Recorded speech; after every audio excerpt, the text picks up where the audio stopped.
Thank you so much, Dr. Shuba Iyengar, for coming on Wellness Your Way. I'm excited to have you here today. Oh, thank you for having me, Megan. I'm excited to be here. Absolutely.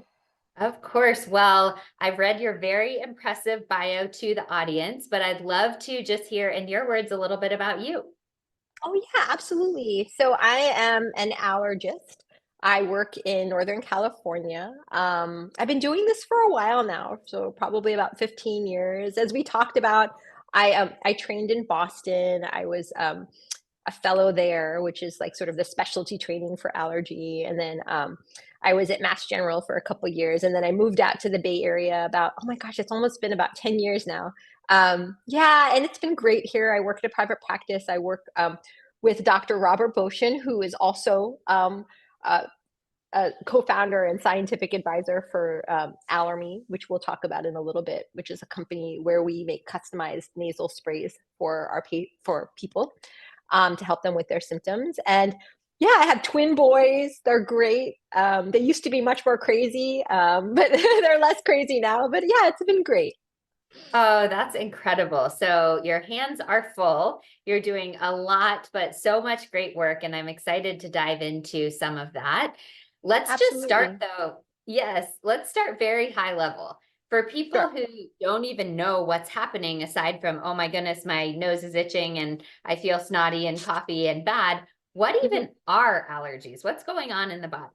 It's such a good question, right? Because sometimes people think about allergies and they're like, oh, my immune system is low, like it's not able to fight infections, like that's why this is happening. And no, it's kind of the opposite. Allergies happen because your immune system is just like it's going crazy. It's basically responding to or kind of attacking things that it's not supposed to attack. So you're responding to like your immune system is getting fired up because of pollens that are in the air, or maybe because in some cases because of certain foods that you're eating, and it's attacking things that it's not supposed to attack. And when that happens, lots of things happen. Like people feel allergies differently, but a lot of times if it's a pollen allergy, the allergy cells will like give out chemicals that cause you to feel itchy. So you get like itchy eyes, itchy nose, runny nose, or you get congestion. So your nose gets really stuffy, or you feel like there's stuff coming out of it. Or sometimes if it gets really bad, things, you can get headaches. What we see a lot with environmental allergies is that it starts in the nose and your nose is swollen, but you can't tell because you can get by, right? Like if you can't breathe through one side, you'll breathe through the other. And if you can't breathe through the other side, you'll start to mouth breathe. But when that nose gets pretty swollen, all that mucus that wants to come out can't. So it starts to go backwards on the back of your throat. You end up with that cough, or it goes into your sinuses and you get that sinus pain and pressure. And so by keeping this better, you can prevent all of that from happening. Incredible. And so now some of the astute listeners are thinking about inflammation, which is a topic that we talk a lot about Yes. here. How is inflammation connected to allergies? So when your body starts to go like crazy, right, and starts to respond to things that's not supposed to, it it starts to call out all these different cells in your body that trigger inflammation. Like it calls out all these different cells that usually fight infection, but now they're coming to the places where it's trying to attack the pollen or attack the food. And so you get the swelling, you get the redness, you get like the itchiness, you get the congestion. Um, and the thing about inflammation, which you probably know because you're an expert at this, especially with nutrition, is that inflammation snowballs, right? So when you're already inflamed, it doesn't take much to get even more inflamed or even more inflamed. And so that's when you start on this crazy cycle of now everything is making you more and more inflamed. And inflammation can feed from different things. Like for you, like a lot of it's nutrition, right? It's what you eat. But for us, for allergy, a lot of it's like the pollen or the food, and it's a different kind of immune system reaction. But it all kind of heads into the same point. Like different things are causing you to be inflamed overall. And now because you're already inflamed, every little thing is making it worse. And so it's this big snowballing effect. And if you can prevent the inflammation at the very, very start, you can prevent that snowballing effect from happening. I love that. I always get delight when my clients are working on reducing inflammatory food intake. And then all of a sudden they say, oh, wow, my allergy, my seasonal allergy symptoms are slightly reduced. Could that even be a thing? I'm like, yes, maybe food is not enough. And thankfully, we have treatments out there, which we'll talk about with you.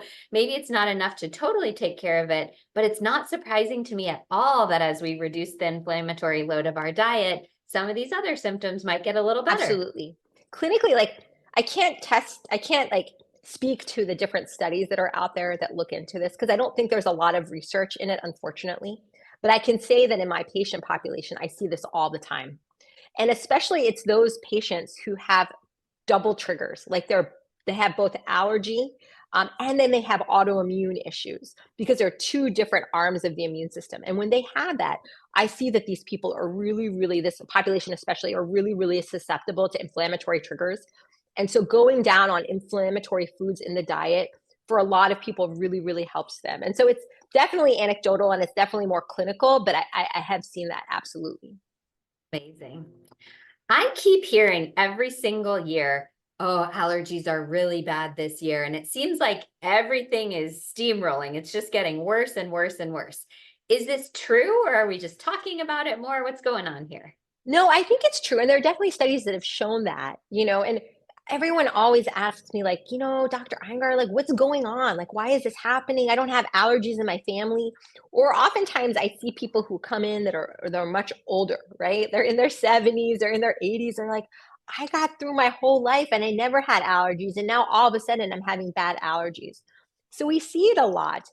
And there are many different things that probably contribute to it. And Megan, you can definitely speak to like the fact that inflammatory foods probably play into this, like glass kind of half full thing. The way I think about it is that you have a glass that's full of protection, right? That protects you against getting like inflammation or allergies. But there are things that take away from that, right? Like if maybe inflammation in your diet, maybe if you're sick with a cough or cold, you pour some of that out. If you have pollen allergies or if you have other allergies, you pour some of that out. If you have, sometimes people, if they have sensitive skin, because you can get sensitized to the skin, you pour some of that out. So somehow that glass gets half full. And in order to fill it back up again, you have to address each and everything that could be triggering the inflammation. And you have to fill it back up again to fill back your protection. And so part of that thing that's contributing to the glass being half full is probably also climate, right? With climate change, we have seen much longer pollen seasons all across the country. And we've also seen much higher pollen counts. And also, it's just erratic, right? Like all of a sudden, like there's flooding in one place, there's huge fires in another. Like, what is going on? Earthquakes in places we've never had earthquakes before. It's shaking up our earth, but it's also shaking us up, right? We're not used to these dramatic changes in temperature or climate. And so that's also probably contributing to the allergies that we're seeing.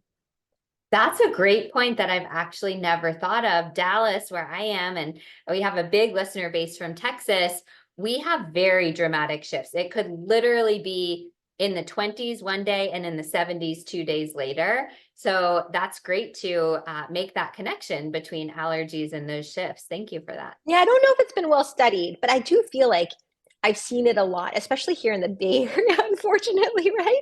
We've had so many dramatic shifts in climate, and I've seen like patients come in and all of a sudden their allergies are bad, just with that change in season or that shift. And so although it's a lot of it's anecdotal, I do see it.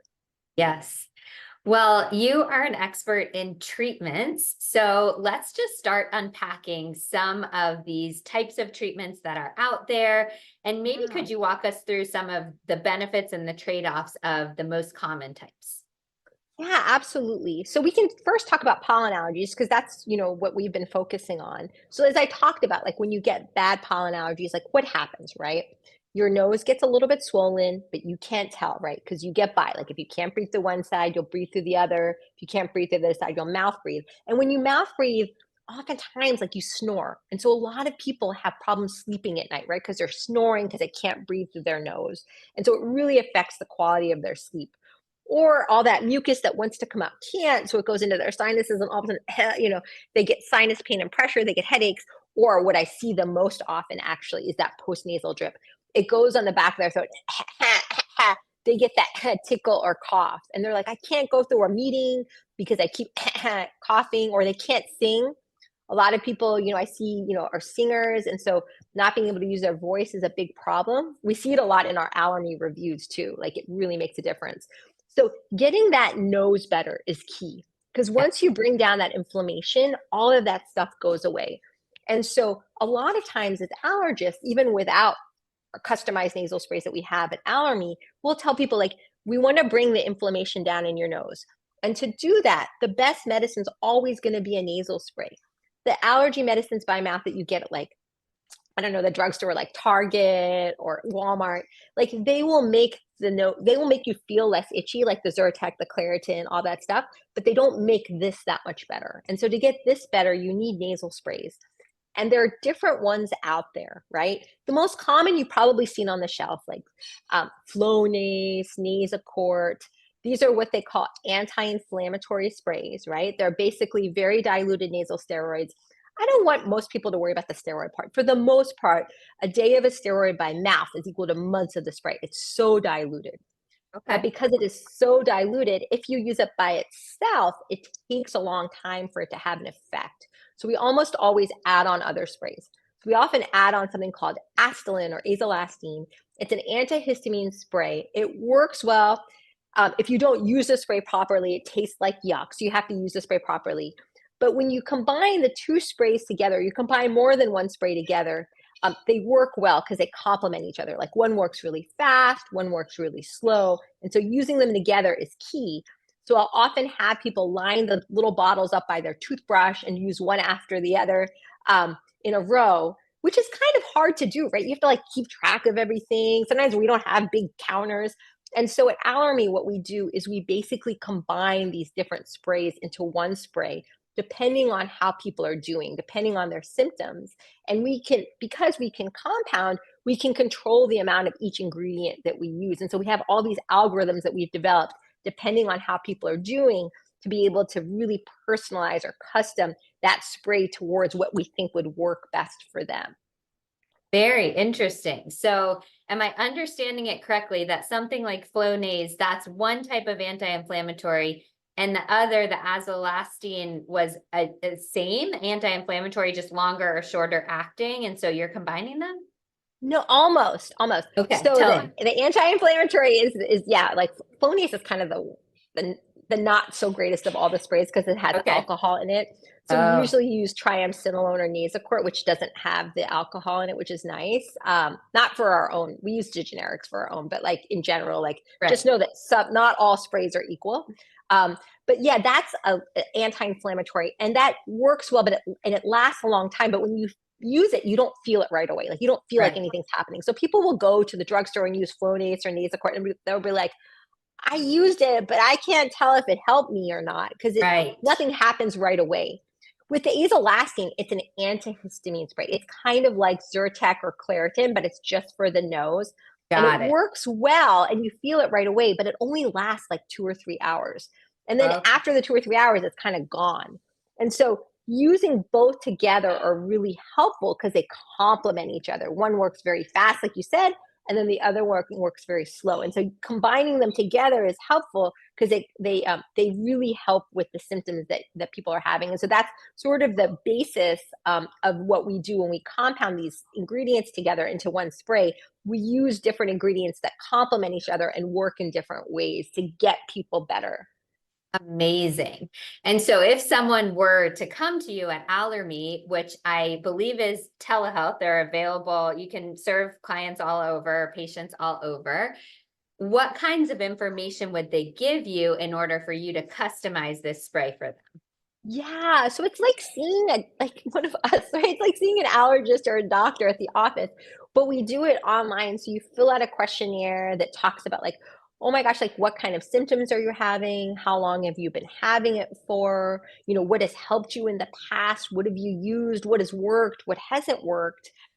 When do you have symptoms? What do you think trigger your symptoms? Even if you haven't had testing, it's okay. We can still treat people really, really well, even if they haven't had any testing done. And then when they give us all this information, we have a doctor review everything. And after they review it, they have a customized care plan. So we send out a plan that's just for them, that tells them, okay, this is what we're going to do. And we're going to send you, we're going to basically compound or mix up a spray just for you that we're going to, through our compounding pharmacy, that's going to be delivered to you. So you can try that as well. So everything gets delivered. And then and you're in constant communication with the doctor through messaging. And so you can message them, they can message you. And then on top of that, we have a care plan that goes through everything. The key with nasal sprays that no one ever realizes is that you have to use them properly. No one knows this because no one tells you, right? But if you don't use the nasal spray properly, that's when you get issues. So when you use sprays, you always have to kind of stand up like this and then look down at your feet, nose to toes. That creates the perfect angle. Perfect, you got it. And then you put the tip of the spray in your nose, but you Okay. point it towards your ears, away from the middle Oh, of the nose. Yeah, the middle of the nose is really sensitive. You don't want to poke it. That's why you're pointing it away. And then spray with the, you sometimes if we have more than one bottle, we say spray with the first one, and then spray with the second one, or spray with the third one. But luckily with Allergy, we just have one bottle, which is great. yes. The other key is they always have to lean forward. Never lean back. If you lean back, it'll go on the back. You'll hate it. And so it's really important to do these things, and people don't realize it. And then when they use the spray, they're like, oh, I tried it, but like I tasted it, or it made me feel weird. And if someone had just told them to use it properly, it probably would have like eliminated all of those side effects. Well, I have to say, I have used nasal spray. I don't have terrible allergies, but I've definitely used it in the past. And I have never known that. I did taste it, absolutely. And it did not taste good. And I wish someone had told me before. So I'm so glad that I'm learning right now. This is fantastic.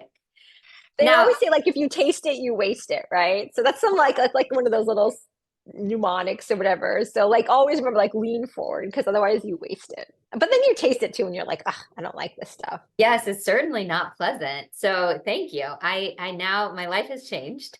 I do have a couple more questions though Yes. about you customizing this formula. Yes. So it is not like sublingual immuno or any kind of immunotherapy. You're not putting people's allergens in there. You're just customizing the treatment. Is this true? Absolutely. It's such a good thing because sublingual immunotherapy is different, right? Sublingual immunotherapy works well if you have like one or two allergies. If especially like for people who have like cedar fever. I hear in Texas it's really popular because there's only Yeah. like one or two things that really cause symptoms certain times of the year.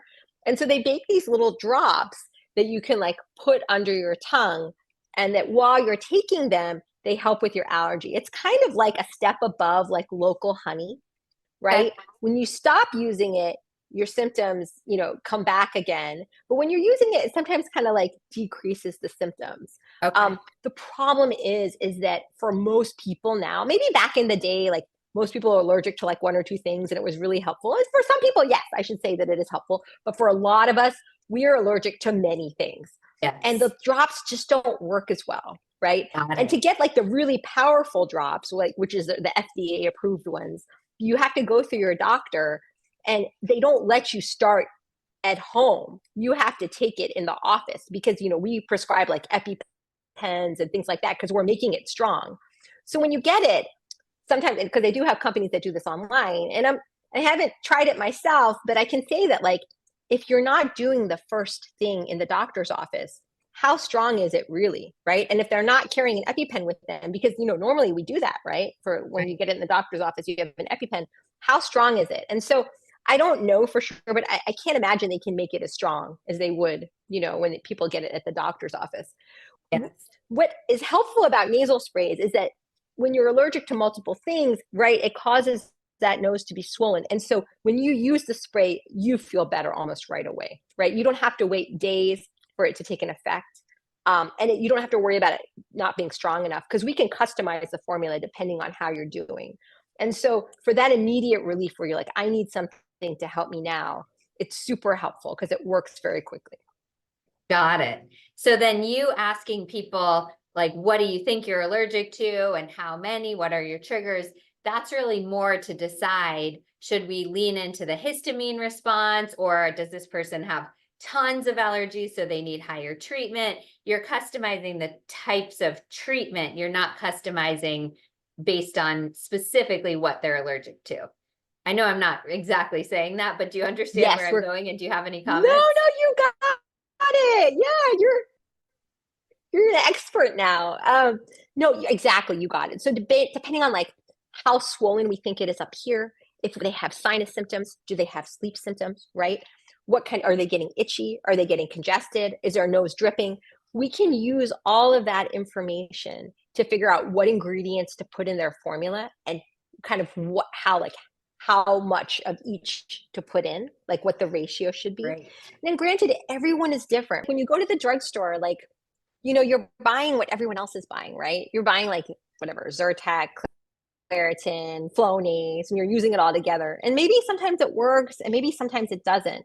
But everyone's different, right? Everyone's symptoms are different. And so when we do the sprays at Allergy, we are using what you're telling us. Like, are you congested? Do you have postnasal drip? Are you itchy? Do you get sinus symptoms? Are you having problems sleeping? All of that goes into what ingredients we put into your formula and how much of each thing we put in. And so, using that, we make a starter formula for you. So we're trying to like optimize, like, okay, what do we think would work well? But no one's perfect and everyone's symptoms change. So after like a month, if you feel like, oh, it helped, great, we can do that again. But like maybe after 2 months, that doesn't work as well anymore because your symptoms are now worse because it's like cedar fever, right? Or something else is happening. And so we change the formula again, depending on what you tell us. So that's the thing. We're trying to adapt with you because we know that your body changes, your allergies change. And so by kind of getting good assessments every so often, we're able to change that formula to make it work better for you. Amazing. That sounds fantastic. And I'm uplifted by that comment. I think we're all going to be taking a little bummer for this next one, but I'll give it a shot anyway. Is Yeah. there a cure, a lifelong cure for Oh, allergies? oh, such a good question. And I can say, like, I am a bad allergy sufferer. I have horrible environmental allergies, right? I am on allergy myself. Actually, almost all of us who work at allergy, we're all on it because we have bad allergies. We suffer Yes, you ourselves. feel the pain. Yeah, yeah. And so it depends, right? Some people, they do well on sprays. Sometimes they take oral antihistamines as needed, which I don't love. I don't love oral antihistamines because they go everywhere in the body, right? So they're systemically absorbed. They're not just going to the nose, and they make you feel less itchy, but they don't always treat the root problem, which is the nose. But some people do use them. A lot of people do allergy shots. So allergy shots are when we mix up everything you're allergic to, and you get small amounts of it, but it's commitment, right? It's often once a week for 6 months to build up to a top dose. And then it's once a month after that for about 2 to 5 years, depending on how you're doing. For people like me, it's like 10 plus years because I have horrible allergies. But over time, some people, most people do really, really well depending on what their allergies are and what their testing shows, because we're using testing to kind of gauge probability that allergy shots would be helpful. But yeah, usually most people, like after, a year, I'm able to cut meds in half for a lot of people. And after like 3 to 5 years or 5 plus years, they're done. Like they have good long-term effect of their shots. The key, like the best are the kids. The kids are awesome because their immune systems are so flexible, right? They're able to get better faster. So they often get better in half the amount of time. They get better in like 6 to 8 months. And they only need shots for like maybe 5 years. So I started my kids on shots really early, actually. I started them at 7 because studies show that if you can start kids early enough on shots, you can sometimes prevent the onset of allergic asthma. And so there are definitely good long-term options for people who have allergies. With allergy shots, no, it takes like for a lot of us a good year for it to kick in. And so doing nasal sprays is often helpful, especially in the beginning, because we're giving you what you're allergic to, plus it's in the air. Sometimes it's a double whammy. And so you need something to protect yourself, especially while the shots are taking their time to kick in. So that is That's an option for a lot of people. That's very insightful. I will say I never really had allergies as a kid, never had allergies in Boston, New York, Miami, and then I moved to Chicago and my allergies were just crazy. And I did allergy shots up there and it very Oh, much good. helped. And I feel like I needed to stop doing them when I moved back to Dallas. I must just not be allergic to Dallas, and I was allergic to Chicago, but that was a treatment for me. Now I use nasal spray, which, as I said, I have tasted, and now I'm going to highly consider switching over to Allergy because it sounds like you have exactly the combination that is suited for people. So I'm very excited about what you're doing. You should definitely try it. I really feel like it might help you. And then let us know how you do. Like, after like a couple weeks, if you feel like, it's not working as well. I mean, a lot of people do really well actually on their starter formulas, but if you feel like after a couple weeks you need something different, let us know because we can always tailor it or switch it for you. I'd love to hear what you think. Yes, that's so exciting. Thank you. So let's talk about nutrition, my favorite subject, and Yes, lifestyle and all kinds of things tangential, which we can do in support of our bodies in addition to taking nasal sprays. absolutely. What are some of your favorite things to recommend for people to support a healthy immune response and not this hyper allergy immune response? A lot of it is anecdotal and it's my own personal experience and, kind of what I've read. And you're definitely the expert at this, but we just talked about inflammation, right? Yep. Inflammation is like this big glass, right? And, there are things, or let's say we have protection against inflammation. That's a big glass. And things take away from that. Like if you're sick with a cough or cold, if you have bad allergies, if your nutrition is not optimal and you have like a lot of inflammation from the things that you eat, all of that will bring your glass half full. And so filling it back up again is helpful.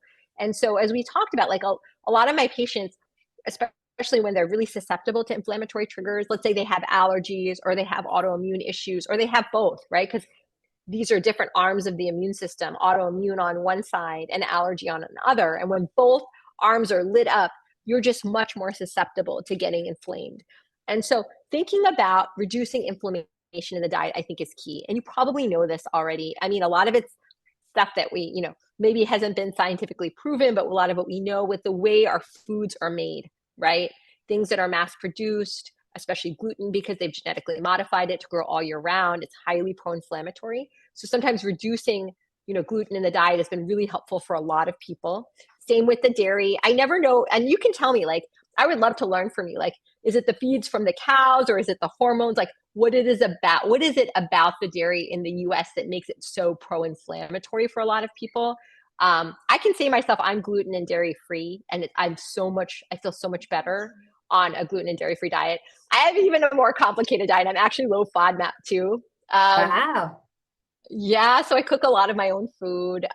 So I get it. Like when people tell me they're like, I don't know if I can do this. Like, what can I, is it possible? And I'm like, well, I've done it, but it took a while. Like I just picked one thing a week that I knew had like gluten or dairy in it or was highly pro-inflammatory. And I just tried to go through different substitutes, right? Because you know this, right? It's hard to find the right thing. Like when I tried to substitute out dairy, like I did coconut milk, and I was getting such bad reflux. Like I felt so much worse. And so then I had to go to like almond milk, and then I went to oat milk, and then I love the barista oat milk. It's my favorite.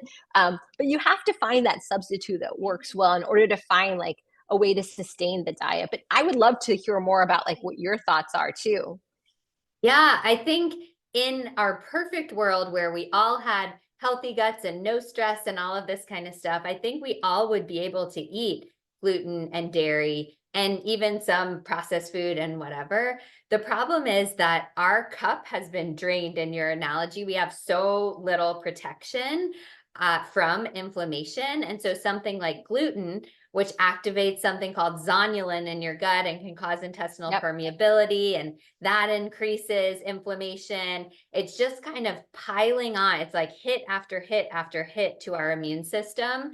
And people like me too, I'm certainly not perfect at anything, but we have stress. We don't always treat our bodies perfectly. We breathe in pollution, whatever. Gluten's just one more hit.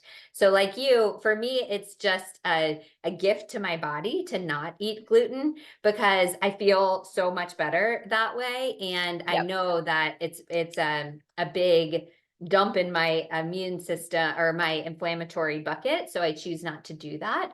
I think dairy is somewhat similar, although I find people have mixed tolerance to dairy, meaning if it is really good quality hard cheese like Parmesan or something like that, many people are totally fine with a little bit of that. And then on the opposite end of the spectrum, it's like American cheese in a package that has all these hormones, antibiotics, you know what in there, and preservatives, etc. That's very mucus forming to people. Hmm. So Yep. I think many people are, so everyone somewhere on the spectrum. Some people tolerate dairy very well. Many people are okay with a little bit of good quality grass-fed yogurt and some Parmesan, and some people do better without it altogether. That one I think just takes a little bit of experimentation. Yeah, no, those are really great like points and like helpful like tips for people for sure. Sometimes I tell people, I don't know if this is the right thing, so I'd love to hear what you say. I tell people to try to get it like sourced outside of the US. So sometimes I Yes. tell people like, oh, if you want to get your pastas, try to get them from Italy, or to get your cheeses, get them from Europe. What do you think about that? Absolutely true. I think it's really sad, is what I think about that, but it's true.